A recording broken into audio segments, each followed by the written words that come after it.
A Super Bowl champion. The Green Bay Packers have won the Super Bowl. The Packers' all-time leading scorer. A game winner for Mason Crosby. It's time for the Mason Crosby Show with Mitch Nellis on the Wisconsin Sports Radio Network, powered by the Potawatomi Sportsbook and on the free Odyssey app. High noon and welcome in. This is the Mason Crosby Show. I'm Mitch Nellis. Charlie Usen is here, and Mason Crosby from his jet-setting, high-flying, wheelin'-dealin', limousine riding. I did think about going to Beverly Hills and Hollywood. Oh, that would have been just and taking some pictures so y'all could, then at least whenever, you said I was going on this, this fancy trip to California, it would have at least fit. But I don't know how people do it. I don't know how people, if like they day are, in and day out. Yeah, if they're flying in, doing like just the work and then coming back. I mean, I left at 6 a.m. and got back at like 1 o'clock last night. I was like 1 in the morning, 1 a.m. I guess this morning. That is brutal, bro. Back to the house at 1 a.m. Yeah. How are you awake right now? It was a day. Molly was awesome. Gave me a little morning off, but nice. So I applaud the people that have to live that life on a regular basis. Yeah. Everyone thinks, our jet setting. I mean, I would say baseball players do some of that. I would think a little bit more. Yeah. Like my life, it was like, we flew in the night before, you get a good night's sleep, you play the game and you come back. Like it was a little bit of that, but it just didn't feel as much travel as this did. So we've got a ton of Packers stuff to get to before Goody. But before we do, I do want to throw, because you just brought it up. So the Brewers, they didn't make a big deal out of it, but I kind of like talked about it. Did we talk about this? Yes. We talked about this yesterday, right? So Sunday after their game against the Rockies, they had like a late, they were stuck on the tarmac for 5 hours in Milwaukee. Now, granted, they're stuck on their charter and they can like come and go. They've got their screens. They've got other stuff. And Murph said it wasn't an excuse why they got shut out Monday night, but it was part of their reality. And I'm kind of like I see it both ways. Listen, I get it. Like if your routine gets knocked off, that messes with you. But you're also like multimillionaires who like are coddled all the time. Like, suck it up. That's why it makes it so much harder, Mitch. That's why it makes it so. No, I mean, travel delays. I can imagine that, like with baseball, like where you're on these tight schedules. I will say a baseball game the next night in California, like, I don't know. But what was that game? That was an 8:40 start time. So like 6:45. That alone is tough. That first game on the West Coast is challenging. So they rebounded. They did what they needed to do. You give up that goose, and we'll talk about Sproat, and I know your feelings and all that in the next segment. But we'll get there. We'll get there. Yeah. So let's jump into this Packers training camp. Yeah, it's a big, exciting day. We're trying to avoid big injuries, but I know there's already news coming out of training camp. It's there's lots of news. Goody and LaFleur, actually, Policy spoke as well. But Policy just like welcomed everybody in and like gave a shout out to American Family Insurance. Like, are we going to hear more from Policy than we did from Mark Murphy? Yeah. Are we going to hear more from Policy? If it's a way for the team to make money because they're poor, so if he can sell, like sell. Yeah. But no, I mean, some of the headlines I saw earlier. Burton went off with an injury, yelling an expletive, came back on without his helmet. When you take your helmet away, that's serious. Yeah. Marshawn Lloyd went down untouched on a run, and apparently like the entire sideline and fans gasped, but he popped right back up. And then there was another play where Jordan Love faked it to Lloyd and ran it in himself. For those of you who are looking for Jordan Love to maybe run the ball a little bit more, there was some of that. Cisse practicing with the starters. Seeing that, yeah. So, I mean, our boy Eli Berkovitz. Yeah. Posting those things. Yep. Andy Herman's got it up there too. He's got Love, Jacobs, Watson, Reed, Golden, Wiley as your tight end. Then Morgan, Monk, Ryan, Belton, and Kennard across. Yeah, that's the front right. line. Luke Musgrave started on PUP, right? Yeah. Yes, he did. Yeah. Which because he fell down. and he couldn't get up. Yeah, he was running with a football, so he just like fell to the ground. He just fell over. Yeah. Actually, maybe he didn't fall, and that was the problem. That was a problem. He stretched it a little too far. So I'm kind of in a place, Mace, today. Okay. Where it's like, I love it. And Rami and I just talked about it for 30 seconds.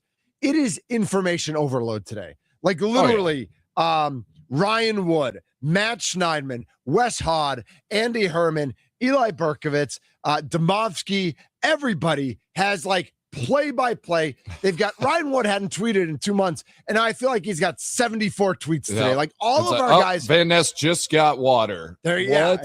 What? Water? What's happening? Well, yeah. What have we come to? He's supposed to be the toughest guy on the defense. There is no water. No water allowed. But it is a fun day. It is a special day. Football officially back. And as we're watching all these different storylines, and I know kicker is one of those storylines we're going to get into. Yeah. What is jumping out to you? I mean, right here, like Aaron Nagler, like Cisse in for Nixon with the ones opposite Valentine. Gosh. Nixon apparently dealing with a hamstring injury. Like every single play, there's an update.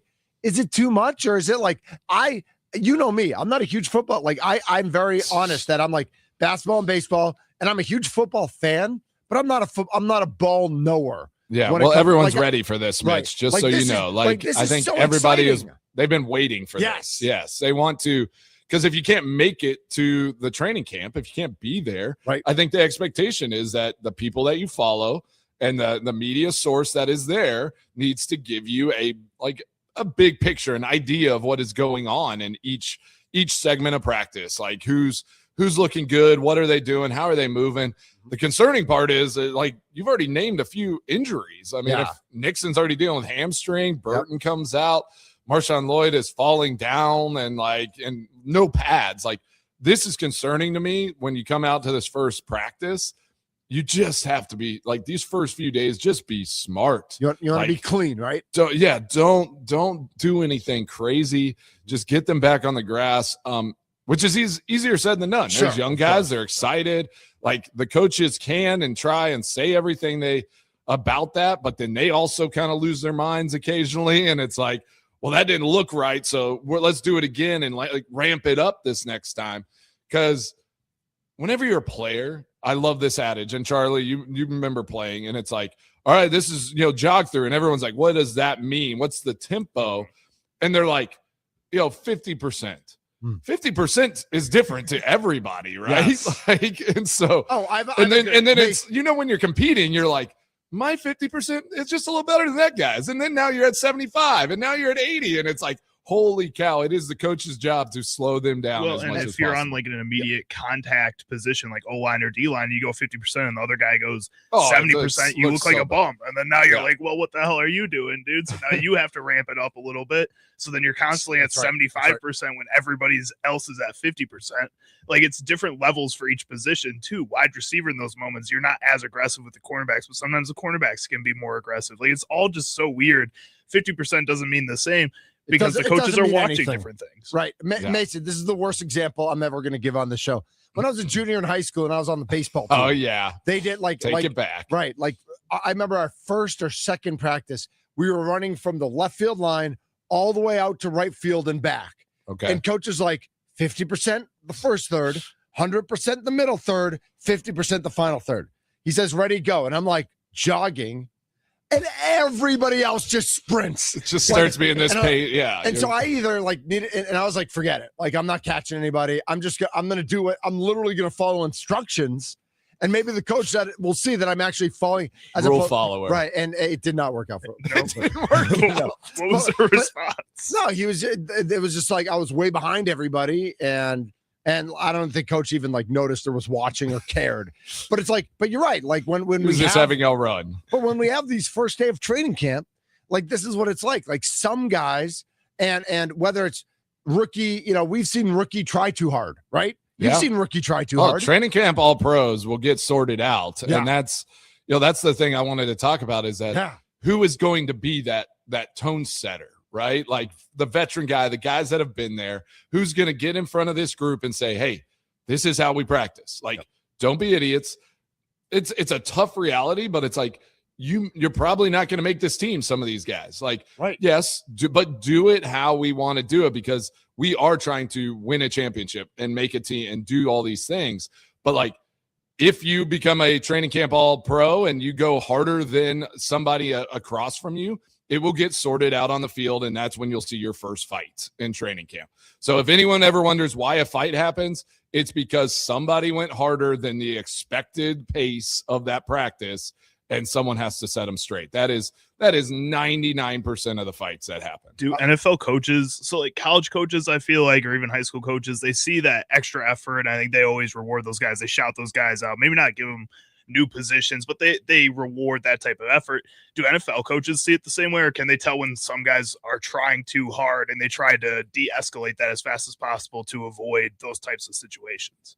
Definitely, like in these early stages, like coaches need to step in, because you don't want to have somebody at a different pace all the time. Like it actually kills drills. Like if you're doing a jog through on offense and the defense starts going a little faster, and like Jordan's trying to get the ball out quick, but his receiver's basically walking, it just looks bad on everybody, you know? And the DB's holding on to the receiver and like playing like, trying to, it's like that, like that's not the point. So I think that gets corrected early on as well. Like it's weird. You have to learn how to practice. Like these NFL players, they come from college, they were the top guys, most of them, right?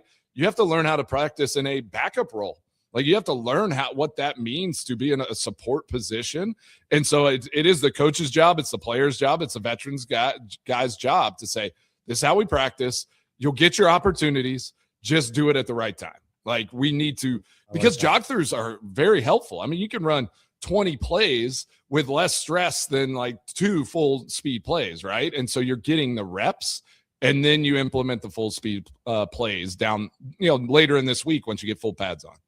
414-677-1250 is the Nicolay Law Talk and text line. Your thoughts on opening day of training camp. We're watching some injury news. Aaron Banks expected to be activated from the PUP today. Okay. So nice. reverse injury news. Nice. Some good news. Tyler Kraft, who's on the PUP. I don't know. I can't remember who wrote this in their recap, but said he's off to the side doing things and already looks more explosive than everyone else on the team. Like, he's just they love some Tucker Kraft boost. Yeah, just is that a diss on the rest of the team? They don't look as explosive as the guy who's been out for the past 8 months. Yeah. Right? Two things can be true. It can be a diss on everybody else and a blowing up of Kraft. Although it sounds like Marshawn Lloyd, listen, can we get in a kumbaya circle right now and just like, can he just stay healthy and we'll see what we got? Like, it doesn't mean just because he stays healthy doesn't mean he's the guy. No, but he could be a guy. He could be a huge. We just help. need him to be a guy. Right. Yeah, we just need him to be like the guy in the role that is expected of him, that we've hoped for the last couple of years, and injuries have derailed that. I think the hope in that building is just be available. Just let us play you on special teams. Let us play you in spaces that we can get you reps and get you comfortable out there, because they don't have any information on him. Nobody does. Like you can't trust somebody and put them out there, even if healthy, until you just see them move in a game setting and in like a more consistent way. Exactly. And that's how they evaluate. They're just going to be like, if we can't see you enough, it's hard to decide what we want to do with you. So it's going to be interesting. What would y'all have done if I had come back wearing a Dodgers hat from my time in LA? I was just thinking about that. Here, ask that again. Mute, cut me off. Oh, I can't hear you, Mason. Where'd you go?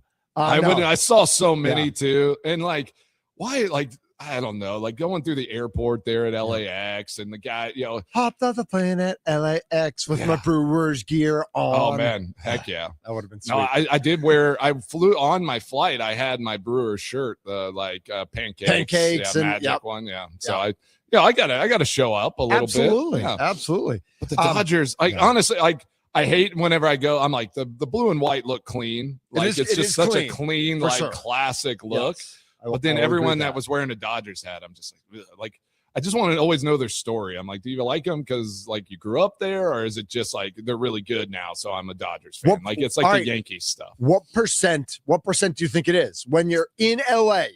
not like around the country. True. But LA, when you're in LA, what percent do you think are actual Dodgers fans, and what percent are wearing it because it's cool or because they're good? I still think it's lower than we probably think. It's like it's probably about a 60 to 65% is like because they've always been a fan. Yeah. And then you just get the rest of the crew like these last few years that jump on because it's exciting and fun. I mean, I think that's how it works in LA. I think Dodgers fans probably run deeper than other sports, though, in LA. I think even more so than like Lakers fans. I think you have more true fans of the Dodgers that were fans of the Dodgers before they were really this team. Okay. It's probably, I think, maybe closer to like 70%. And then when you get to like the Lakers, you have a lot more fake fans of the Lakers. A lot of fake fans. I think you just have people they're that moving hop with on players, right? Exactly. Yeah. So I think that's the difference. And like football, I don't think I guess you kind of have to be a true fan of the Rams just because they've moved around so much. So if you really want to watch them, but at the same time, I just don't think that has a huge fan base in LA. There's more Raiders fans in LA than Rams or Chargers. That's true. That's true. Like I still think that's true, that there's more Raiders fans in LA than Rams or Chargers. It was the hip hop culture, right? Like whenever the Raiders were there, and it's like Dre, everybody wearing their stuff, Easy and it just became it was a cultural group move. They were in that we're not allowed to say the name of the group out loud. That's cool. I was golfing with a guy from Dallas, and he said the same thing about Dallas sports culture. Well, very, very true. It was like, oh man, I didn't have, it's like I got Star season tickets, last year when they started winning. Okay, right. He joked about it. He was like, it's Dallas fan culture. It's like we want winners. We follow winners. So that's interesting because that's Dallas fan culture. But then there's also the national culture that I would put the Cowboys, the Yankees, the Lakers as like the main three. Maybe I'd throw the Dodgers in there too as like these they're not even fans, but it's like a cool cultural thing, like Jay-Z wearing the Yankee hat and saying he makes the Yankee hat more famous than a Yankee can, which is not true because Aaron Judge will beat your ass. But it is true in some ways, Do you think it changes the whole narrative at some here if in the near future the Cowboys win another Super Bowl? Do you think Jerry Jones has wanted this the whole time? Like the valuation of that team has somehow gone up exponentially with them not winning and not going and winning championships. And it's like that storyline, that angst and all of that stuff, I think almost people feed off of that a little bit as well. No, I think that's a great point. It's interesting. 262 writes in, who's Tyler Kraft? I can't believe you guys didn't make fun of me for saying Tyler Kraft. Did you say Tyler? I think I did. I don't know. Sparky messes up names all the time. I just heard Kraft. I just hear the last name. Yeah. Tucker Kraft. I get it. And then Thank you for the correction. Eric in the 262 says, cannot believe we have injury news already. I know, Eric. And hopefully, listen, it's Burton and it's Nixon, and hopefully they're just minor. Hopefully they're not a big deal. Hopefully it's a tweak of something in their back tomorrow or later this week. Yeah. Or a little ankle, something. Again, I don't want it to happen, but early camp injuries are better than late camp injuries. That's a big, simple statement, but we have time. So if you get a little dinged up here in this first week, if they do it the right way, you will have time to get back and get in form to go into the season. So don't get too panicked unless it's something significant. Let's get to some Goody and LaFleur in the next segment. We're going to talk Brewers in the 1 o'clock hour, but there is some moderate breaking news from the Milwaukee Brewers. Nice. Thomas Pannone is going to start the game today. Thomas Pannone, if you are a true baseball knucklehead, Thomas Pannone been pitching in Nashville this year. He's 32 years old. He's 4-1 with a 4.13 ERA. He's not a prospect. He's not supposed to do anything. I'm sure they're hoping he can eat up some innings today. But Thomas Pannone also pitched for the Blue Jays in 2018, 2019, and then did pitch one game in the Brewers organization for the Brewers in 2023. Nice. 2 2/3, 5 hits, 2 earned runs. Willie Adames actually has a lot of stats against him. He's 4-11 against. Well, he was on the Blue Jays. I know, it's so fascinating. Adames was on the Rays when Pannone was on the Blue Jays. It's so funny. I was like, I'm going to look and see if anyone's actually had an at bat against him, and actually 2 guys on the Giants lineup have had at bats against Pannone. So. But interesting. So they sent Derek Stallings. They've hit really well against him, unfortunately. So yeah. not, now that's 7 years ago. Yeah. So we'll see how that carries over. I'm sure they're looking for like 5 innings. Just get through. There's a day off tomorrow. They can make it a bullpen game if they need to. Just get between 3 and 5 innings from this guy, just to eat up innings to rest everybody else. It's a fun story. Charlie, you okay with this? I'm all right with it. Like Who was supposed to start? Let's see. If it was Henderson yesterday, it was supposed to be Gasser today. I think. Okay. Yeah. So I'm okay with this. I don't think yesterday you used a lot of pitchers, but it was a lot of guys only pitching 1 inning. That first game you only used Sproat and Stallings. Yep. Like I think you could have gotten through today with a real start unless something's wrong with Gasser too, which that would be a little unnerving. As of right now, Drowan is scheduled to start Friday in Anaheim. Saturday they have listed Miz. And then Sunday they have also Miz, so that can't be right.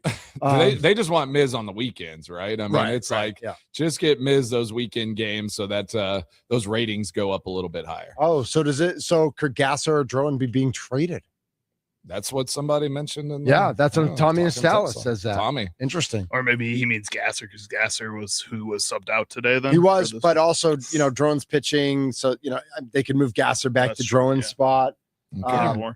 Let's keep an eye out. Is there is there a trade afoot? 4-4 says Drowan was supposed to start today. Drowan was? Okay. So is there a trade afoot? There we go. Now, Drowan did pitch Friday, home against Colorado, and did not pitch well. I'm hoping nothing's wrong with him. That's another concern because he had been pitching great and then struggled against Colorado, which, Mason, with all due respect, Nolan can shut out Colorado. I mean, that's he just throws BBs up there. All exactly. Right, so more Brewer talk in the 1 o'clock hour. Let's get to Goody and Matt LaFleur next. Mason Crosby is back in the Central Time Zone where he belongs. That's right. I'm Mitch Nellis. Charlie Usen's here. We are the Mason Crosby Show.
This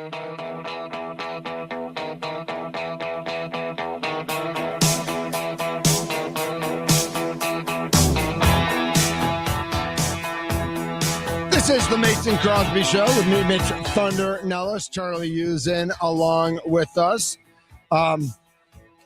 Mace, are you like good, or do you think there's a crash coming based on the travel yesterday? Like, are you going to need an extra nap just to like fully reset? No, I think I'm good. I mean, it wasn't that crazy. Yeah, got home late, but got some sleep.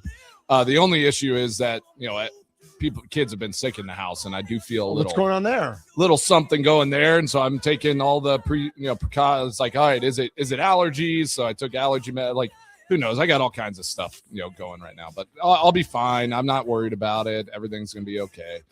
Yeah, you won't miss me, but I do want to get into the Goody and LaFleur stuff. Did y'all talk about the Tony Romo stuff at all yesterday? A little bit. Okay. The video I feel like didn't come out till after our show, so we didn't get into that. I am just so curious at everybody, everyone listening, like what everyone's take is after watching those videos, because I'm torn. Like, it does feel like I'm trying to watch some of them and like trying to piece together what's going on. I don't know. It's not funny because like they're trying to get him on on OWIs or DUI, right. But I mean, he has to stretch before his thing, and he does have known back issues and things like that. Like, what is the rule there on him whenever he asks for his lawyer, if he can call his lawyer? Well, because they did not allow him to do that, right? It sounded like that's not allowed. And they said, like, get out of the car.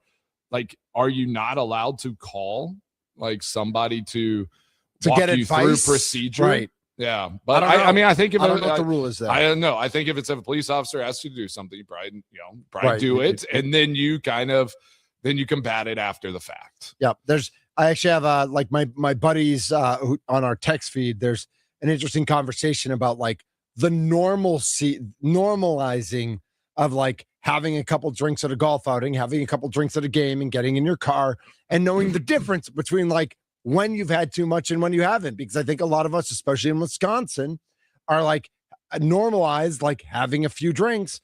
And so is breathalyzer not the first test? Like, maybe they didn't want to, maybe they knew who it was, and so they didn't want to do that. I think breathalyzer is one of the last ones. So is it? Okay. Actually, yeah. Okay. And then, during a traffic stop like this, you are allowed to call your lawyer. Once you say, I want to call my lawyer, the cops are supposed to stop asking questions at that point. Okay. So interesting. Yeah. So that is an interesting one. I mean, it's a developing situation. It did feel weird. Like the interaction at the door, like of the car, just felt a little odd. Like, and he was just like, just because I came from a golf course, like you're assuming I was drunk. Like, well, apparently he cut somebody off in the Marquette interchange, which is like happens pretty regularly, but like the cops noticed it wasn't a regular erratic. Yeah, but it wasn't a regular cut. I just still feel like that's erratic, like doing that all the time anyways too. Yeah, you like panic, right? And through the Marquette interchange, like that's like that. Like people are in the wrong lanes all the time. Like, you have to be in the right lane. If we have all the footage there, I mean, is it like that to be your first question is like, hey, we want to do a field sobriety test. We think you might, be intoxicated. It was like, I feel like they didn't have enough of a conversation to judge that. Right. Yeah. It was, I think, I mean, listen, again, in the state of Wisconsin, it's a fine for your first offense. And I mean, there was an article. Did they take him in because he kind of technically failed the sobriety test, and then he refused to do the breathalyzer? I think that's why they had to take him in. Right. Yeah. So if you, we can't let you, right. We can't let you get back behind the wheel and drive away. Like, so it's all interesting. Let's see if anyone has any idea. Can you call an Uber from the side of the highway? Right. Like, hey, you got me. I'll pay the fine. I got it. I'm going to leave the car here. Just give me the ticket. But instead of going with you, can I get a ride? Can I get an Uber? Just admit it. Yeah, just take I'm not trying to make light of this. And move on. Yeah. Right. I'm not trying to make light of it. I'm just wondering if it is a fine. Yeah. I mean, again, police have their procedure. Like I guess you could have your procedure if you're like, okay, I know what the rule, the law is here. I'm just going to get a ride home. Yep. Like, let's just move on, and so we don't do this whole dance over here. Yep. 414 says once you are read your rights, you can then ask for a lawyer and not answer any questions. Different 414 says we should normalize pulling over people who drive like bleeps through the interchange. That's totally true. Right. He definitely should have been pulled over. Like that. Yes. There's no question there. And I don't think he would say, like, he's probably like, yeah, I made a bad excuse for what he did, but I believe he does have the right to an attorney, says Nick the mailman. So again, developing situation, but developed basically. Like, it's not really I think at the end of the day, worst case, if they give him an OWI, he's going to pay his fine. It just looks bad. The optics are bad. And I don't think CBS uses this as an excuse to part ways or anything like that. They could probably. He'll take some sensitivity training and learn like how to handle this and like future things. If you get pulled over, Mitch Nellis. Don't call anyone. Just do what they say and then deal with it after. From the golf outing, call Mitch Nellis. Yes. You give him $1,000, which you can afford, Tony. You give him $1,000. Mitch will drive you anywhere. He was playing, in his defense on this side, is he was playing as what he said in like a state amateur tournament. Right. Doesn't mean he didn't have anything after. I'll bet that's what he did. I'll bet he had a couple drinks after but he wasn't drinking during the out. It wasn't like a social. It wasn't a charity event. Right. Yeah, it wasn't something where you're just like, all right, we're boozing all day. Yeah. I don't know. Yeah, 414 says the sheriff also said she smelled an alcoholic beverage, and that was the probable cause. Yeah, well, there you go. That's probable cause. Right. Brian Gutekunst has probable cause to be excited for training camp this year. Let's see what I did there. That was nice, dude. I don't know if it was. Here's what Goody and the Packers are looking for. Yeah, and Matt preaches this to him, and it's true. But eyes are on him all the time. How they handle things, how their preparation, how they handle themselves as teammates. Again, their production on the field is what matters most, right? They got to be able to play the game and help us win. But eyes are on them all the time, and how they fit into our culture. Talking about the long-term possibilities for those players that are competing for a roster spot for the first time. All that comes into play. But at the end of the day, everybody gets different opportunities, and you got to make the most of the opportunities that you have. Yeah, rookies and undrafted free agents right there. What he's looking for a training camp, and like it's an opportunity for everybody, right, Mace? For sure. I mean, those guys, like you said, it's for a roster spot. Some of them might be trying to push into that first or second team group, but most of them are just trying to show that they deserve to be on this team. And drafted guys are going to have to do something like just be nothing what they expected to not make the team, right? Yeah. So it's an undrafted free agent that is going to have to wow a little bit to be recognized and stand out. And inevitably with the Packers especially, there's going to be one, maybe two guys that will surprise, and they'll have an opportunity. Nazir Muhammad last year, right? He was exactly that guy. Yep. And then on the flip side of the undrafted free agents and rookies, Goody talked about all the extensions they've handed out over the past few years to a number of the veterans. We had some pretty good draft classes in there where a lot of these guys really produced, and we had to make some decisions. And as we did that, I think we decided, obviously with the decisions we made, we wanted to lock these guys up early and let these guys grow together, particularly, on the offensive side of the ball with Christian and Jaden, obviously Jordan. Hopefully we can get Tucker done. Matthew's going to be here. He's under contract, obviously, for a few years. So if those guys can grow together, we think that's a really positive thing, the continuity of that. So I think we kind of went down the road this summer thinking this was what we wanted to do. You never know how that's going to go. And certainly I think when you do it a year early, that puts a little bit of risk on the club, and if you play it out, it puts a little bit of risk on the player. So I think, but I think all these deals were good deals for both. So do we think they're better at drafting and developing offensive players than defensive players? Oh, that's a good question. I mean, if we look at the defense, or do they just like their offensive guys better? Yeah, they let Quay Walker go, but Quay Walker definitely deserved an extension. They just decided that's not where they wanted to. Charlie, you disagree? I don't know if I 100% agree. Quay Walker had earned what he got there at the Raiders. Like he was going to get paid somewhere. I think he was going to get paid somewhere. I just don't think the Packers, with the other extensions that they wanted to make, that they were going to have that extension. Right. I don't think it was 100% because of that. I think also part of it is that he was the worst one out of the guys that needed an extension, and that they were willing to move on from that, especially with another middle linebacker already coming in and taking control of that group and Jaron Cooper within 2 seasons. Yeah. I think you see that and you go, you know what, Quay Walker, for all the mistakes that he continues to make on the field over and over again, we can't really trust him in bigger roles. What's the point of keeping that around? So yeah, he was going to get an extension somewhere. He was going to get paid somewhere, but was it worthwhile for him to get one from the Packers? No. And I think part of that was his own fault and his lack of development. No, I mean, I agree with that. And so then my next question goes to like a Van Ness. So they picked up his 5th-year option. Yep. It's a two-sided thing with all the money they're, signing. Tucker Kraft's going to get his deal, all that. Like, yep. If Van Ness has a heck of a season, I mean, like, can they even sign him? Can they bring him back? Like, will they be able to afford a deal that he might grab? Right? Like, if he goes out and while Micah's gone and gets 8 sacks, 6 sacks, whatever, and like starts off, ends the season with 12 plus or something. Let's just have this big, crazy, scenario. Like, he's going to be a top 10 paid type of player, right? Like, somebody's going to pay him for his services, and will the Packers be able to do so? What if Jordan Morgan is awesome at left tackle?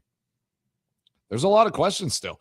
I bet in my mind, with Micah Parsons, they paid Jordan Morgan over like before they pay Van Ness, and they're trending in that way. And signing they'll cut Banks, offensive guys, right? And they'll cut Banks, sure, yeah, like that, But you'd have to move some pieces, right? And I think that's part of it. Like if LVN does what you say, let's say hypothetically that happens, and Jordan Morgan's really good, and they decide we need to keep both these guys. Well, then there's not just dropping Banks, but there's other either renegotiated contracts or I was going to say what happens with if Jaron Cooper is awesome then and Evan Williams has an awesome season. What if Marshawn Lloyd? These are good. We want these problems. Awesome. We want these problems for sure. Like, yes. I like these conversations because it is like, you can't probably keep everybody, but we want, like, for our Packers and fandom, you want that problem. Yeah. You want them to have to deal with that. And we want to be happy and frustrated when they make the decisions on what they do, because that means you've built a good team.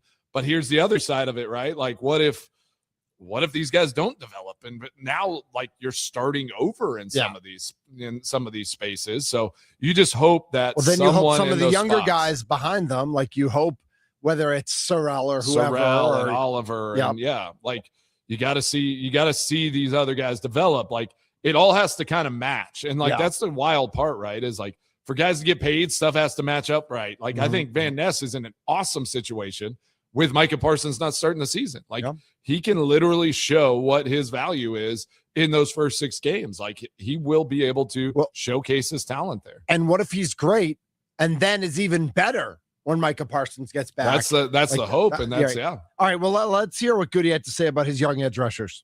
Yeah, they were a lot of those guys did some really good things this spring, but we're not in pads, right? So, it's always tough to try to evaluate those guys when they're not in pads too much. So, as the pads come on and as we get into the physical part of it, just the consistency, kind of winning with bull rushes, kind of winning with power.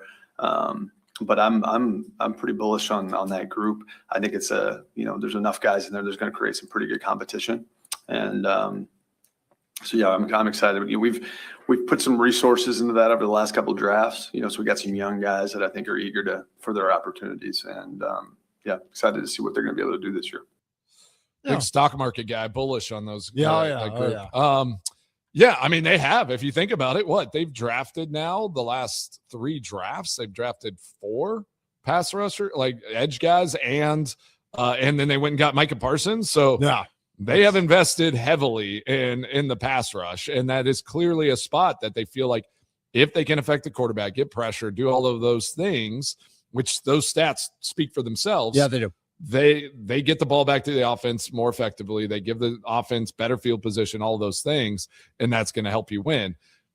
It did help early in the season last year, and then whenever it went away, 5 losses in a row. So it is a proven recipe, and we just have to see these guys develop now.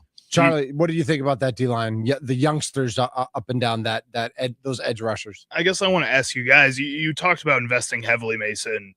is it worthwhile to invest heavily when it's a bunch of pennies being put into the jar versus just putting a quarter into the jar and getting a guy that's a better player? Is the quarter. Well, Josh Sweat too. On top of that, we talked about that all off season and trying to make a trade for that alongside of Micah Parsons to make this one of the most dangerous fronts in football. Because with him it is, but without him it's kind of gross. Or last season it was kind of gross without him. This season, you have more hope that these guys will take that next step. But instead of just having hope, wouldn't it be nice to have a for sure thing alongside Micah Parsons instead of having a bunch of these guys that all maybe could be that? Like, yeah, what could you have given your 3rd and 4th round draft picks up this year for Sweat plus something next year? Like, what was the value going to be? Yeah, like, what would you have had to give up? What was the cost? Because it's like, yeah, if you give up 2 defensive players that you drafted, basically, and an edge rusher for a Sweat. And then maybe either a player exchange if they need an offensive guy. Like you have some. I don't think you can give up a defensive player. Like, I don't know if they have the depth on defense to start giving and trading away players there. Like, I'm still a little worried about the edge. I feel okay about. Linebacker, I feel like is very thin. Like, it's like you have your starters, and then you're just kind of hoping at that point. D-line is yet to tell. You got maybe 2 or 3 guys in there. And then we still have question at cornerback. You got McKinney, you got Evan Williams, but after that, like, I guess Bullard is floating around, but I just feel like you maybe have 15 guys on defense, whereas on offense, I do feel like you might have 20 guys, right? Like that kind of can interchange. So I feel like the defense is still a little thin. So yeah, it would have been hard for them to trade a player, but I do think if Arizona would have taken your 3rd and 4th this year and a 2nd round next year or something, like on projection, or done something where on production you get higher draft value, like I'm all for swinging for the fences right now. Yeah, and that's, as we've seen, that's not necessarily the Packers' way, even with the caveat that Micah Parsons is a Packer. So they went and did it. So that is a swing, and that's a connect. That's not a swing and a miss. Like, that was a swing and a hit. But it's not always in the Packers' DNA. So to see them have the wherewithal to go do it again, I think just doesn't seem to be. And I think they are there. To take Goody's words, bullish on Van Ness. Yep. I know Micah Parsons loves him. He talks about him all the time. So ride Van Ness, see if he can be a guy. And then you're probably going to get him cheaper than what if you had traded and had to pay Sweat. That's true. Like, even if you get a deal with him. Or another one of those if he can be a Packers type guy, and then you are going to see a lot from these young guys when Micah Parsons isn't on the field. So we will know after 6 games if there is some value in that edge group right there. 414-677-1250 is the Nicolay Law Talking text line. Your thoughts on training camp, some of Goody's comments. We got plenty more to get to. We've got Matt LaFleur. We've got Brewers talk. Some guys starting. That's all I know. Could be me. I could be starting for the Brewers today. Nobody knows. Should be. This is the Mason Crosby Show. I should be.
This is the Mason Crosby Show with me, Mitch Thunder Nellis. We're going to talk some Brewers in the 1 o'clock hour. We're going to keep talking some Packers as well. But, Mason, I got a quick question for you. Okay. On a scale of 1 to 10, how do you feel about these? It's backwards, I know. Sardines in oil.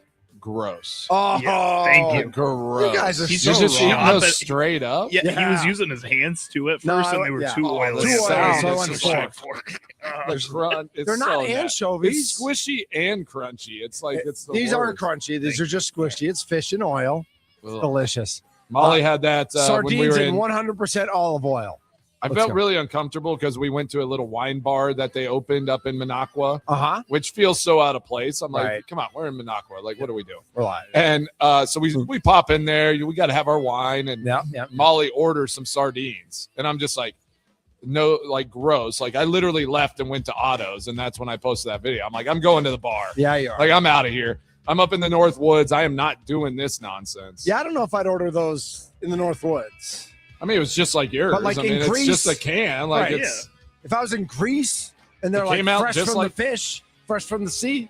I mean, you're eating them right now out of that. Like it's the same thing. I crushed it. It was delicious. I thought it was like sticks of butter at first. It did look like a butter stick. I didn't know what it tastes like. Butter. That's what it tastes like. It's delicious. All right. So we got plenty more to get to. Milwaukee Brewers. I'm assuming the lineup is either out or soon to be out. So we'll get to that. I want to hear a little LaFleur. We'll get to LaFleur. Flower said. So we'll get to LaFleur at the top of the 1 o'clock, and then we'll get into Brewers as we get into the 1 o'clock hour. You are listening to the Mason Crosby Show with me, Mitch Thunder Nellis, on the Wisconsin Sports Radio Network. Just a wee nip. Just a wee nip of sardine.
A Super Bowl champion. The Green Bay Packers have won the Super Bowl.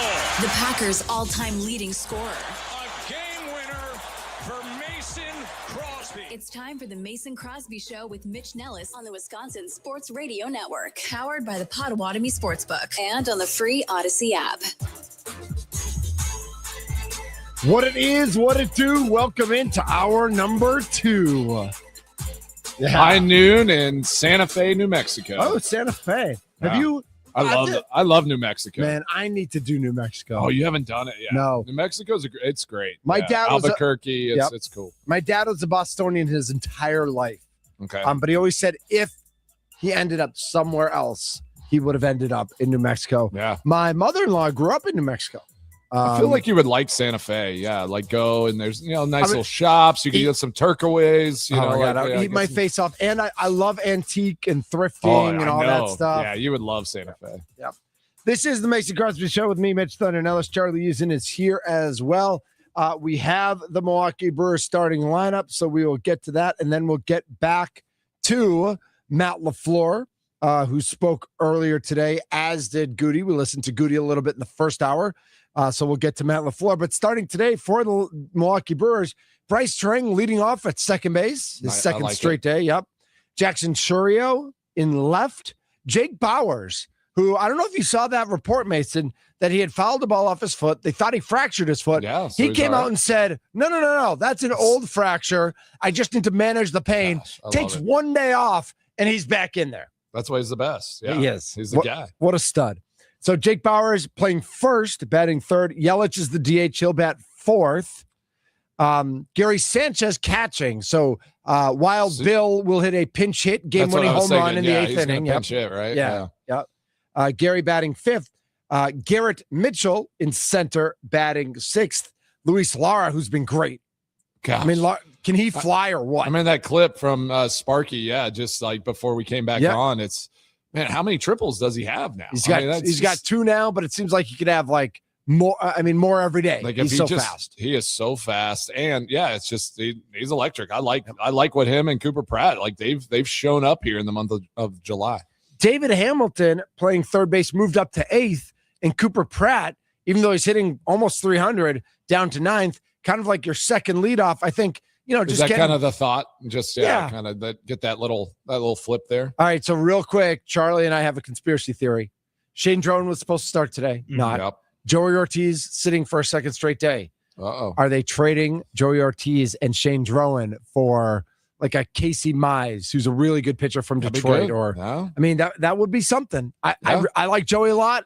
I really like Shane Drone, so let's get back into this a little bit on like trade stuff because I was thinking this the other day, as we go, all right, do they need a pitcher? Do they need a big bat? Like something like that. Like they scored 8 runs yesterday without a home run, right? Mm-hmm. And I feel very typical of them. I know, and I feel like that's what happens, though, like when you run up against the Dodgers in the playoffs. Like this Brewers team just has to work so hard for every run that they get.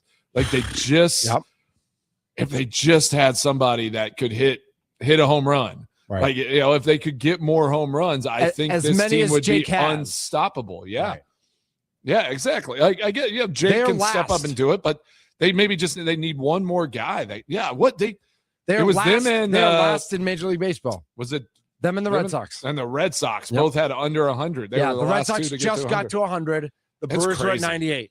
Like if they win the World Series with that, like they're going to have like 50 home runs. They're 5th in the league in runs. They're 5th in the league in runs and last in home runs. Hard. Yeah. It is that. That's like I think the thing. As I've watched them really close these last couple of years, it's just, I'm like, I love how they play, and I love how they just play this old school baseball where they scrap and they score a lot of runs, but they have to work for them. Like you are working for those runs. You have to run the bases well. You have to be efficient. All of that. If you run up against the juggernaut like the Dodgers with great pitching and all of those things, and great defense, it just makes it so much harder if you just can't send at least 1 or 2 out of the park every game. They are 2nd in Major League Baseball in walks. They are 1st in doubles, which leads me to believe, do they just need to lift weights a little bit more? Get some of those warning track power. Except that I feel like half of their doubles are like bloop hits down the left field line that spin away from the left fielder, and they use their speed to get a double as opposed to actually hitting it off the wall. See, that stat though is a good one. Like being like first in doubles at least. Yeah, they're not just hitting a lot of singles. Like they're getting doubles, they're getting triples, so they're getting guys in scoring position really quick. But you just have to depend on everybody having better at bats. Like you have to have good at bats the whole game. It would be nice just to have somebody that could just clear the bases when you have moments like that to kind of reset, where he maybe doesn't need a great at bat, but he can take one swing and consistently, that one swing is going to go to the wall or over the wall. Like that would be nice to have still. I think the other name to watch out for in Brewers trade market, and they've been heating up a little bit, is Foster Griffin. He's starting pitcher for the Washington Nationals. Wait, didn't you just tell me yesterday that the Nationals are one game out of the wild card and they're not going to trade anybody into the best team ever? Yeah, but if you give them 2 major league ready players to help support them in positions that they might need, like a young starting pitcher in Shane Drowan and then Joey Ortiz at third base to help them out defensively, then maybe they'd be willing to take that along with one other minor leaguer. You get back a guy who's an all-star, 2.76 ERA. Or they get Joey to play short because they're trading Abrams to the Red Sox. Maybe that too. Like again, maybe they're trying to find ways to still stay competitive while also making moves. I like Interesting. That. All right. Because I do think that's the other side of the coin, right? Is who do you bring in and who do you replace? Yeah. Like defensively and like in this lineup, like start like a pitcher is the only spot that you feel like you can fit somebody in. Like this lineup's just too deep to say like, oh man, we're gonna sit this guy who has been solid all season long. Because there's so many guys on this lineup that if you said they're up for trade, teams would be jumping at them just to get their bats and get their defensive performance out of them. Yep, I think there's absolutely so let's get back to the Brewers in the next segment, but let's jump back into Matt LaFleur. And Mason, I don't know if you know this or not. Breaking news here on the Mason Crosby Show.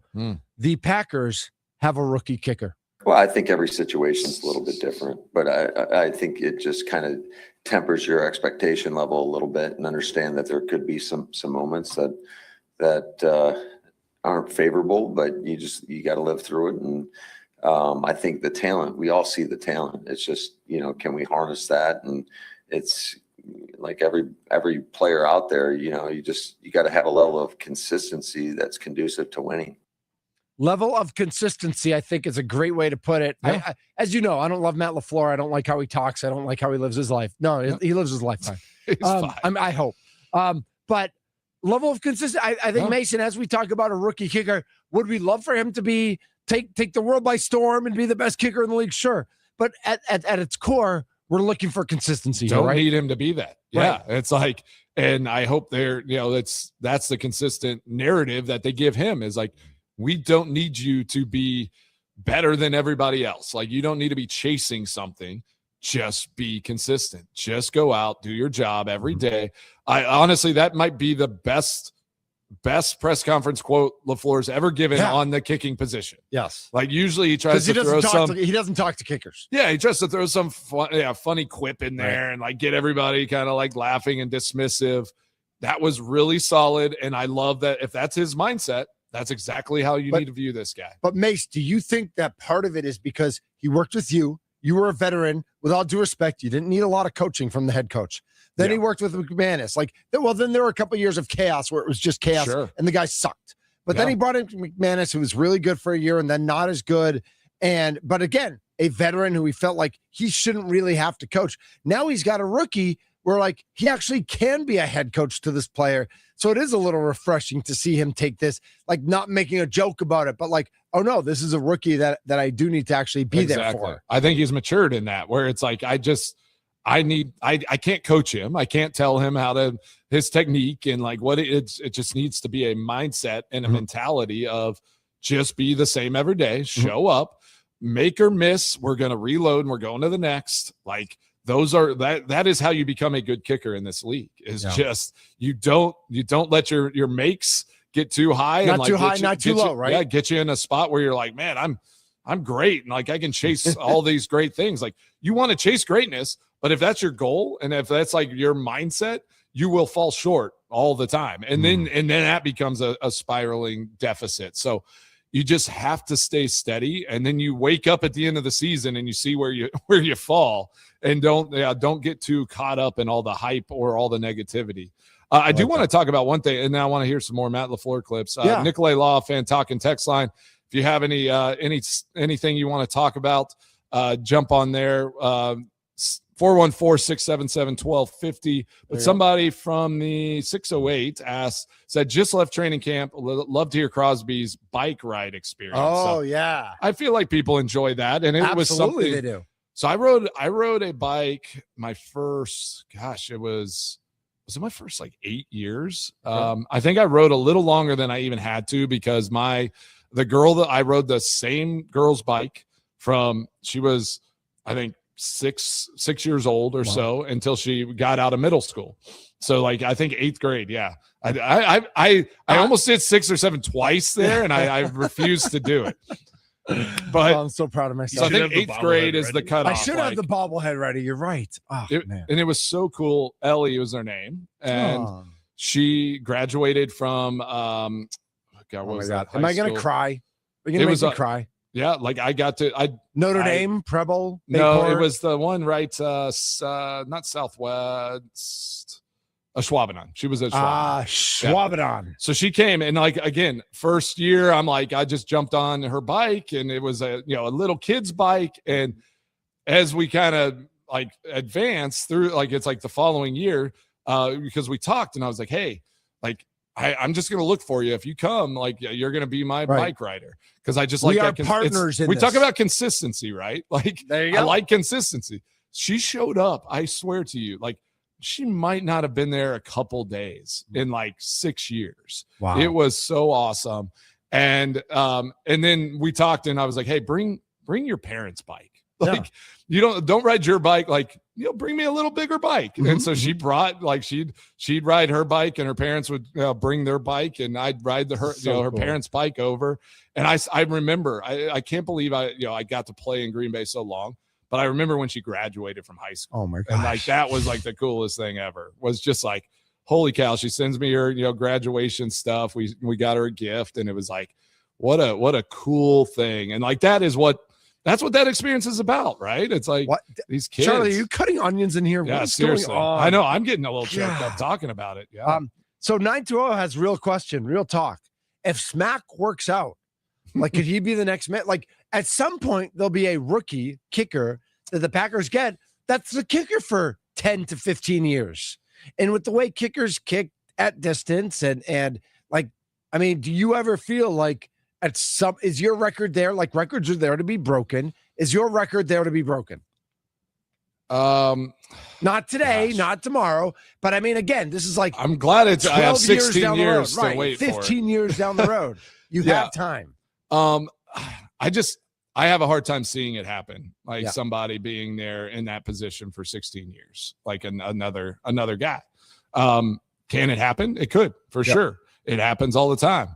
But it's hard. And I just might have something wrong with me that, it's like, I kept coming back and signing back up and doing all that. Molly's openly talked about this, where she was like, I thought we were going somewhere else. She was like, hey, why don't you just go see if a dome or, a warm weather place is an option, and all these things, just get yourself there.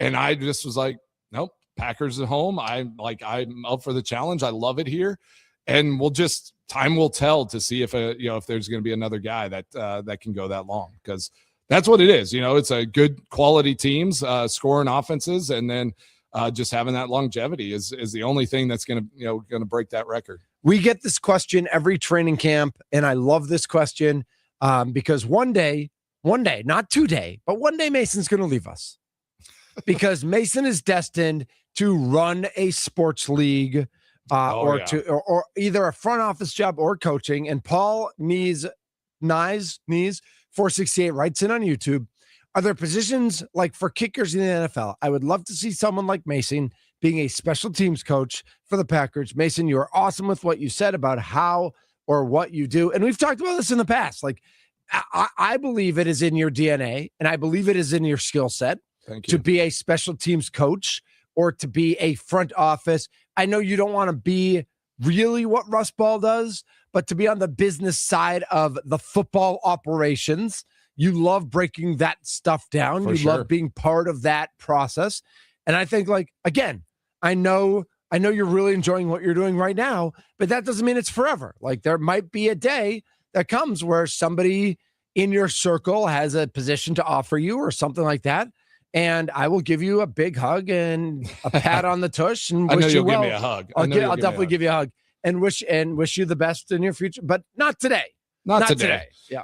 But I do find myself, like, as I get a little further from the game, like I have this soccer stuff that I'm into and like getting to see the ins and outs of the business. And I do love the business of sports, but I find myself gravitating more towards back towards the player side where it is like, I love seeing players develop. And honestly, it's weird. It's like coaching my son and then coaching my girls in softball and basketball, like seeing somebody develop and like that hope and that joy and all that stuff in their eyes is one of the best feelings ever. And so I could see I'm not sure though, again, when I think about it, like I'm maybe better in like the mentality of coaching. Like, okay. Just ask Molly. I can't teach her to golf. Like Nolan gets frustrated with me when I'm trying to teach them something. It's different with family members though. Like even like technical teaching and like stuff like that. Like that's not always my strong suit. It's more it's more how we approach the game, how we're going to do things. Like all of the you need those guys too, though. The attitude and the attitude, energy, and effort. I'm going to bring that every day. Well, speaking of attitude, energy, and effort. Let's hear what Matt LaFleur had to say about limiting competitive periods starting off camp. Interesting. I think there's a time and a place for all that. I always like to have a competitive period each and every day. I think just where we are as a team. I mean, you guys saw the injury list for opening day of camp is pretty extensive. So we're going to temper back on some of those competitive periods, at least early on, until we get the pads on. How do you feel about that, Mace? Do you think it's because like people coming in, like it feels like this training camp, even across the whole NFL, there's a lot of injuries. And I don't know if that's by design where it's like, all right. We want to. Who just got hurt like the first play? Guys? A linebacker on the Panthers or something? Yeah.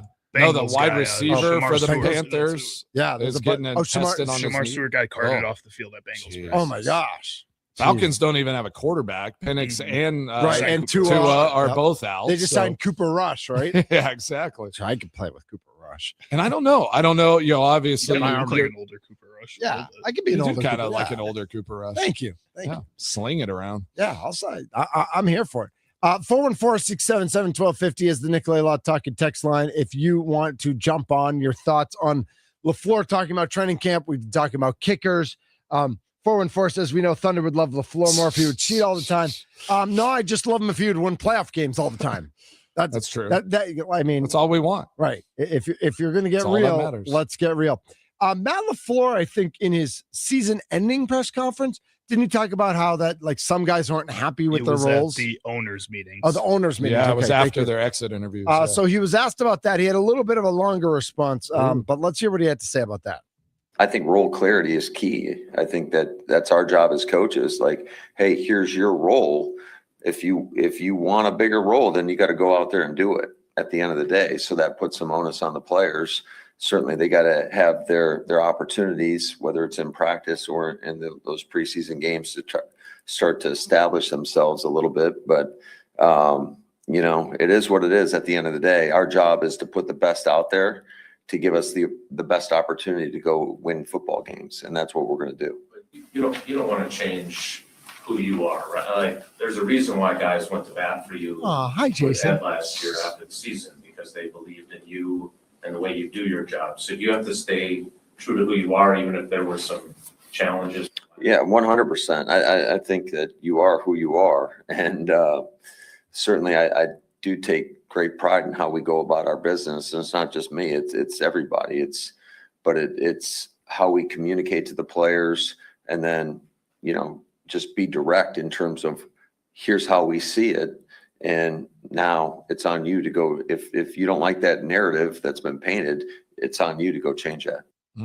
Man, I love that. And the words are, I mean, he's saying all the right things. So now now we need to see it in action, right? Like, because that is, I think that's the biggest kind of knock in that space. Like, it's everyone kind of skirts around some of that directness, and you just have to do it. It is an inevitable thing. You have to do it. I think sometimes they're going to be hard conversations. Sometimes you have to be cautious on who you're doing it with as well, right? Like, certain players handle certain things. So you have to know your players, know how you're communicating with them. And I love what he's saying, honestly, like to go and be direct and say, like, this is your role, whether you're a starter or a backup, and this is where we see you going. Now, don't rest on your work now because you've made it, or because I see this in you. Like, you have to prove it every day.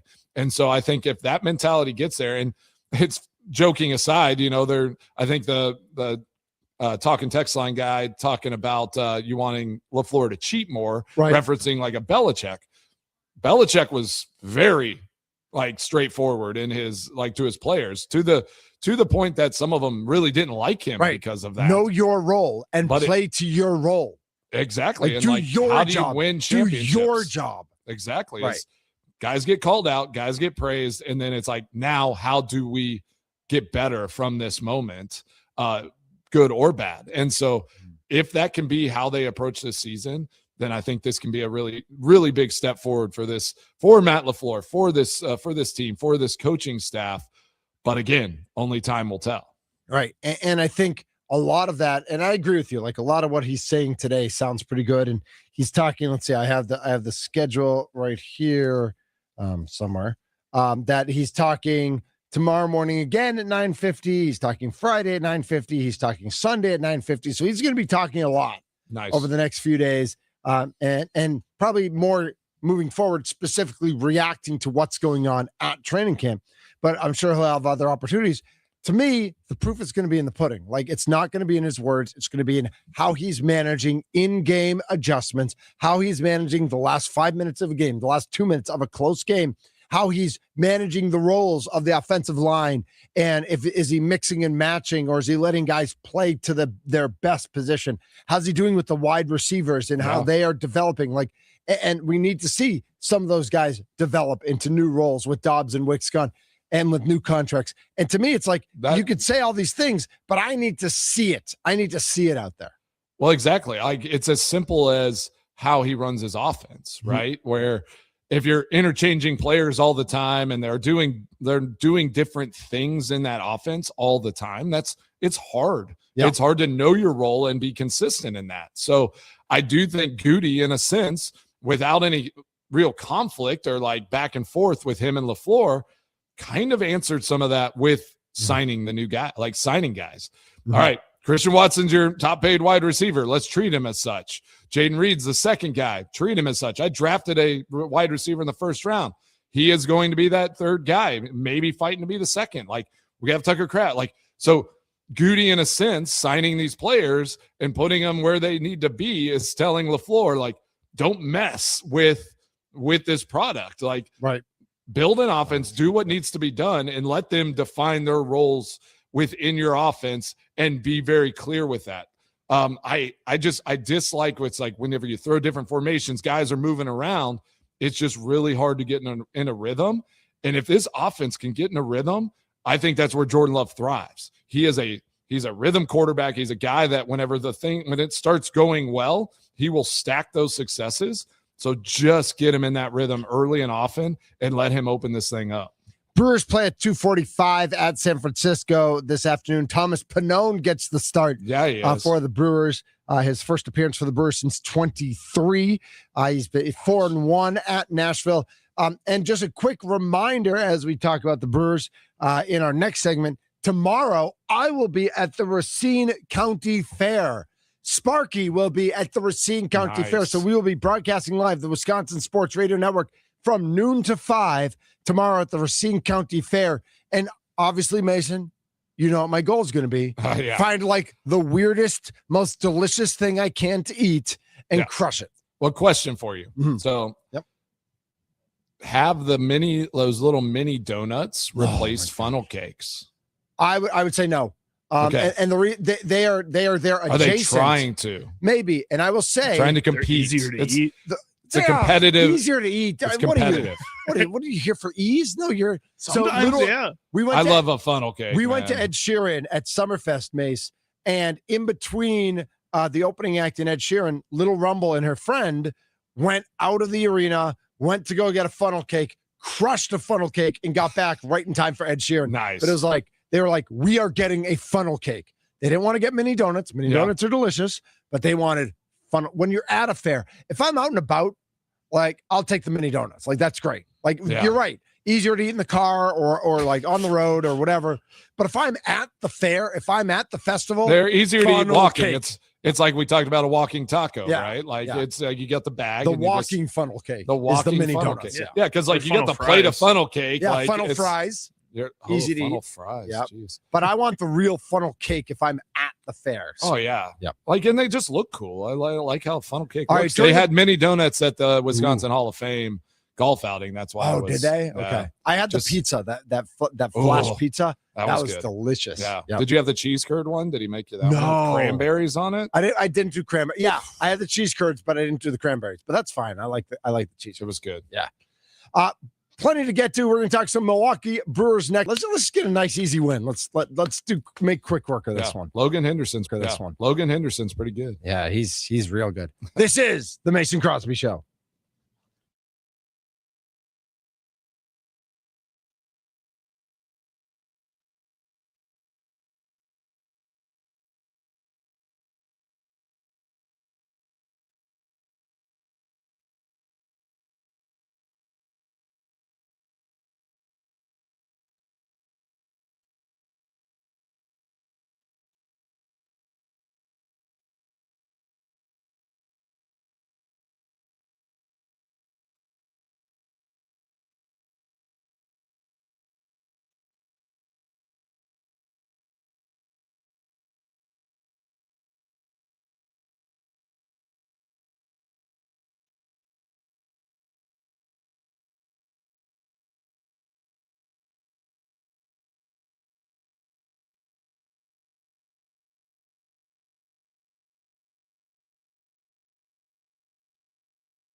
Update.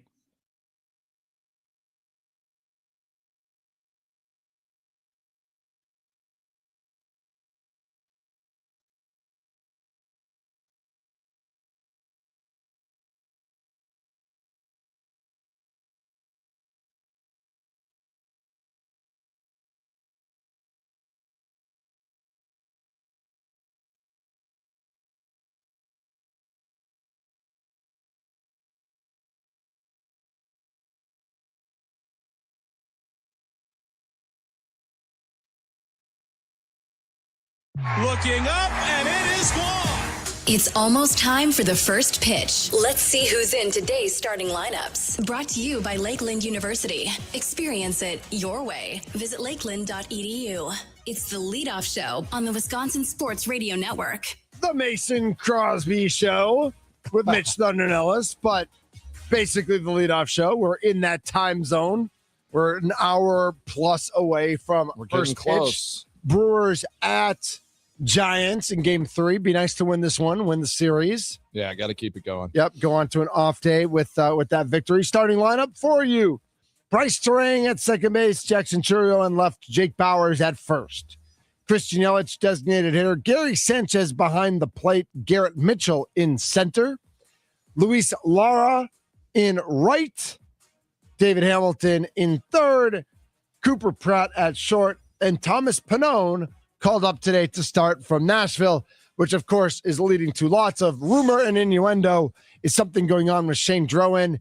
Either is he banged up from his start on Friday, which didn't go great against Colorado, or is he on the trade block as Monday is our trade deadline and teams are starting to make a move? I mean, Charlie had a great take earlier in the show. I mean, Joey Ortiz and not playing these last 2 games. 2 days in a row. After starting at third base on the first game there against the Giants. I mean, we could be seeing something. What do you think of this take? Like, I don't know if I've asked y'all because I've been seeing the rumor mill on what if they tried to bring Freddie Peralta back. No, I mean, I'm done. I'm done. Yeah, Charlie does not. I saw that. I mean, I saw some speculation there that speculation is real and it's going to exist. Freddie Peralta's numbers in Milwaukee last year were exceptional. He was phenomenal at home. There's a chance like he's just a mess and it's not going to come together for him this year. He might be good again one day. He might be good again next year. I would be shocked if he pitched. I wouldn't be shocked if he pitched consequential innings for someone this year, if he got traded to someone, but I'd be surprised if they were effective innings. Okay. I just don't. So go get a starting pitcher, move Sproat into the bullpen. Yeah. Is that kind of the thought process? Because I mean, Sproat's last 3 outings, no bueno. Struggle. So I think but I don't think the Brewers are thinking that way, Mace. Like, I'm thinking that way. And Charlie and I have talked about it, and the 3 of us have talked about it. I would love to see Sproat in the bullpen this year. I think he's a starter long term, but I think he would be great short term. Just like, hey, Sproaty, don't worry about creating a 5 or 6 inning plan. Just go out and throw everything you got for 2 innings, throw strikes and go after people. Yeah. And if it doesn't work, it doesn't work. We got guys to back you up, but we're not counting on you for 5 or 6. You don't need to be so perfect. You don't need to be so particular. Just go out and throw at people, not at people, but throw at the strike zone. Sure. I think he could be really great in that role this year. Agree. And so I would love to see that. Now, we talked about it yesterday. I mean, what if the deal's for Mason Miller? Like, what if they're putting something together for Mason Miller, which would be amazing. We talked about it with Paul Wagner yesterday, Mace. How about, like, when you add a closer, it makes everybody's jobs easier. Sure. And especially the best closer in baseball. For sure. But again, what's the price tag going to be? You've got 2 to 3 more years of control over him. So that makes the price tag even more. Yeah. That's just if I'm the Padres, I'm saying it's Madea or Fisher. And if I'm the Brewers, I'm saying we're not trading Madea or Fisher. Yeah, that's a tough one. So I don't know where you go with that, but that's where we are right now. The Twins last night announced that being 1 game out of the wild card, they are planning to add. They are not planning to sell. So I know that a lot of us were looking, Joe Ryan. Ryan. Yeah. He's one of their better starters. Yeah. I know Byron Buxton, who's banged up right now, but he was on the trade block for a while, and it looks like now they're looking to add. They're not looking to sell. The A's just put a couple of guys on the injured list out for the year. I know their catcher, Shea Langoliers, was like a guy that they had said they weren't going to trade, but the Yankees thought they could get. Yeah. But now he's out for the year, so that he tore his meniscus, and that's that. So there's going to be there'll be some wild moves, but again, because of this 3 wild cards, a lot of teams that really aren't in it think they're still in it. For sure. I mean, you have to keep hope alive and keep chasing after that until it just, the door closes on you. But I do want to talk about a little on Logan Henderson, since he pitched last night. And I just saw this stat come across that Logan Henderson and Paul Skeens, only guys in the first 14 starts to give up fewer than 20 runs and strike out over 80. I think it was 80 batters. Yeah. That is, that's which is awesome. unreal. Yeah. Like, he's just been like, what an addition. Like getting this much out of these young guys is just so impressive. But we talk about, and then you mentioned knees and like someone tearing I was watching Mizorowski, like a slow-mo, like as he's releasing. Do I want to hear this or making me sad? No, I'm just like, man, like that left knee takes a beating. Yeah. Like, I'm just like, I thought mine like planting and doing all that. It did. But I'm just like, that left knee from the Miz, just that thing gets rocked every time he unloads that 103. So hope his trainers hope they have that good focus on that left knee of his. Well, I think he has to focus on the mound too, with how far he extends out there. He's talked about it. The dirt just is different. That's deep down on the mound, and that it's not as fine, it's not as controlled. That he's slipped before. We see him twist his ankle before on that extension. If he does that wrong, you can tear a bunch of things in your knee, and that has you go down. So that's also whenever he said it, didn't he like cramp up and stuff? That makes sense if he's like reaching into a spot that's not always it's a little softer. But it helps him get to 103 consistently, which is crazy. But it's really important. I think it's really important for him to go up before the game and make sure not just like the mound where the rubber is, but the mound where that landing spot is that it's prepared and ready for him. I know. And are they allowed to make changes to that? They can they can use their feet and mess with it. I don't know. Like at home, like when they're at home, like I know Tommy mentioned they're probably more likely to make changes at home than on the road. You can kind of adjust you can get the ground screw to come out and rake it a little bit. So last night in Detroit, in the first inning, Tarek Skubal gets his 1,000th strikeout, gets a standing ovation in the first inning. Now that's standing O worthy, but it's felt like that Detroit fan may have been saying goodbye to Skubal last night. So we'll keep our eye on what's going on in Detroit. He's one of the top guys out there. Listen, he's going to make a difference. Like if he goes to the Dodgers, they don't need to rush Snell or Glasnow at all. Or if one of them doesn't come back at all, like they don't really care. Yeah. And they're dealing with Ohtani, who's got a bruised bicep right now, and he's not expected to be on the mound anytime soon. Like Ohtani's banged up, but they get Skubal, and it's like, man, baseball's stupid. How worried should we be about like a Braves team? Because I feel like they're that team that just doesn't get talked about a lot. Like we know what their pitchers are doing. We know how good they are, but it's kind of honestly, we talk about the Brewers all the time, but it feels like national media now has caught on and they bought into what the Brewers actually are, but it's basically Brewers and Dodgers. And then it's like, oh, well, the Braves, like if the Braves somehow go in and do something and get a Skubal, so like they'd be a team I'd be really worried about. And they could, they'd be the type of team that needs that. They had great starting pitching at the beginning of the season and it's really tapered off. I think the other thing to watch with the Braves is I think Acuna Jr. just got activated. If he can stay healthy for the last 2 months of the year, he's electric, absolutely electric, and he is a difference maker in that lineup. And again, they've been fine without him. But if they can get him back and add a starter, right now they're tied 2-2 at the Mets. But they've been leading the NL East all year long. I know Philly's been trying to make a run, but Philly's still 6 games back, which listen, the Cubs are also 6 games back. So 6 games is a little scary, but it also feels like you have pretty good control. Yeah, Like, I mean, you yeah, have good Cubs have control, been but keeping pace, they which have. is a little concerning. But I mean, they're 15 over 500. Like, they're no slouches. They are a good baseball team. Who's the most exciting? Like, take Brewers out of the equation. Like, who's the most exciting team in the MLB right now that isn't the Brewers? It's the Boston Red Sox. Is it your Red Sox? I know. That's what I was saying. I wanted to be the Boston Red Sox. I was letting Mitch have a moment here. They've won 17 of 20. Man, they're climbing up those power rankings. Yeah, they are. They are.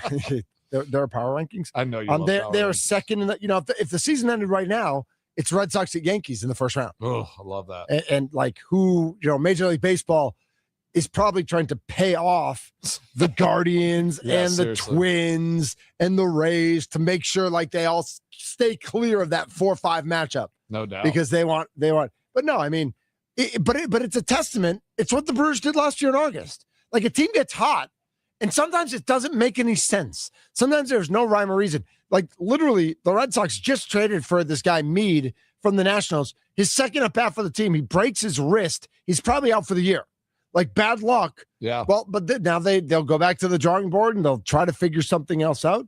But a month from now, at the end of August, it'll be, the Twins are going to win 8 in a row, or the Nationals are going to win a bunch. Yeah, someone always surprises. Right. It's always, it's fun that it's a 6-month season. Mason, as you've talked about, it's so different from football. Sure. Right. The way the baseball season, the ups, the downs. You talk about the consistency of like wanting everything consistent in football, but we talked about it at the beginning of the show with like the flight getting delayed on Sunday. Like, yeah, the Brewers were probably going to lose that game anyway because the guy was throwing BBs and they were just like lethargic anyway, traveling. But being delayed didn't help. But they came back yesterday, and credit to our guys. And, as we like to say, credit to this guy. Into the cap in right center for Lara. He's going to run forever. It's off the top of the wall. That will score 1. Vaughn being waved around third. The throw coming home is late. Vaughn scores on a 2-run triple by Lara. Oh, what a big hit from the kid, the 21-year-old Luis Lara. Man, is he making an impact for the Milwaukee Brewers. Yeah, Duke can just fly, Mace. He can fly. Yeah, he does. He's awesome. He's a fun young player. Yeah, I'm excited. Honestly, him and Pratt have just been impressive here the last month, and so I hope they just keep stacking those successes because you just look at this roster now, like it's young, it's exciting. I mean, we as Brewers fans have to be excited for the next 10 years. Mm-hmm. Like they just have so many options coming up that this team is not going anywhere for a long time. Mace, should we come back during Mason's extra points and build a winner for the people? We should do that. And Okay. I want to ask, so I had a Shake Shack burger. Oh yeah. Okay. That was an option on the flight back last night. So, okay. Yeah, I don't know. So I had that, but I want to get your rankings of like burgers and where you think Shake Shack falls into. All right. Let's say, I guess we maybe we can do top 5, but yeah, we'll figure that out. Okay. All right. All that we're going to sneak it all in at the end here. It's Mason's extra points on the Mason Crosby Show.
What's on Mason Crosby's mind today? Now I'm thinking. It's time for Extra Points, powered by the Potawatomi Sportsbook on the Mason Crosby Show with Mitch Nellis. Tell me what's on your mind. On the Wisconsin Sports Radio Network. All right. Happy, what is today? Wednesday. I almost said Monday. Mike. Feels like a Monday. Happy Wednesday. Yeah, thanks for joining the show. Appreciate Mitch and Charlie holding it down yesterday while I was traveling. Sure. I want to just do a quick parlay, and then I'll, if I get to the food thing, we do. If sure. not, we'll do it tomorrow. Right now, the Brewers are minus 114. The Giants are minus 107. So it's basically even though Logan Webb is a highly respected pitcher and Thomas Pannone, and no one's ever heard of. Over under 7.5. Kind of like the over. Because I think Pannone's going to give up some runs. I think we should throw an over on there. You like the over? All right, we're going to go over. Say over. All right, I'm going to go over. What else are we looking at? Who's going to get a hit? Who's going to strike some people out? What you guys want to go? Hitters? Charlie, what are you feeling today? Terang's going to get a double. Okay. Terang's going to get I don't know if we can do actual doubles. We can't do doubles. But I'll put Terang in for a hit. Terang will get a hit. Yeah, Terang's getting a hit. Okay. What is Pannone's strikeout number? Pannone's strikeout number is he's not even listed.